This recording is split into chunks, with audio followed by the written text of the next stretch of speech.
ತುಂಬಾ ಜನರಿಗೆ ಒಂದು ರಾಂಗ್ ಇಂಟರ್ಪ್ರಿಟೇಷನ್ ಇದೆ, ತಪ್ಪು ತಿಳುವಳಿಕೆ ಇದೆ. ಅದೇನು ಅಂತಂದ್ರೆ, ಈ ಹುಡುಗರೆಲ್ಲ ಸೇರ್ತಾರಲ್ಲ, ಗ್ಯಾಂಗ್ ಆಗಿ ಸೇರಿದ್ರೆ, ಕೆಲವೊಂದ್ ಕಡೆ ಹೊರಗಡೆ ಹೋದ್ರೆ ಬರೀ ಮಜಾ ಮಾಡೋಕೆ, ದಮ್ ಹೊಡಿಯೋಕೆ, ಎಣ್ಣೆ ಹೊಡಿಯೋಕೆ ಅಂತ.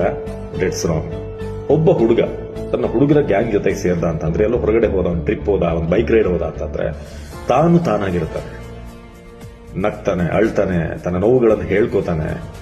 ಪ್ರಪಂಚದಾದ್ಯಂತ ಅಥವಾ ತನ್ನ ಜೀವನದಲ್ಲಿ ಏನೇನು ಆಗ್ತಾ ಇದೆ, ಆ ಒತ್ತಡ, ಆ ಪ್ರೆಷರ್ಗಳು, ಅದೆಲ್ಲವನ್ನೂ ಕೂಡ ಹಂಚ್ಕೊಳ್ಳೋಕೆ ಒಂದು ಅವಕಾಶ.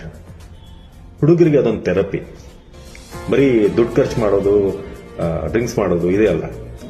ಇದನ್ನ ಮೀರಿ ಒಂದಿದೆ, ಅದು ತಾನಾಗಿರೋದು, ತನ್ನ ನೋವನ್ನು ಅಥವಾ ತನ್ನ ಒಂದಷ್ಟು ಬೇಗುದಿಗಳನ್ನು ಹಂಚ್ಕೊಳ್ಳೋದು. ಸೊ ದಯವಿಟ್ಟು ಮನೇಲಿ ತಡೆಯುವಂಥದ್ದು ಮಿತಿ ಮೀರಿದ್ರೆ ತಡೀರಿ, ಬಟ್ ಒಂದು ಲಿಮಿಟಲ್ಲಿ ಇದ್ರೆ ದಯವಿಟ್ಟು ಅವ್ರನ್ನ ಬಿಡಿ. ಸ್ವಲ್ಪ ಫ್ರೀ ಕೊಡಿ, ಅವಕಾಶ ಕೊಡಿ.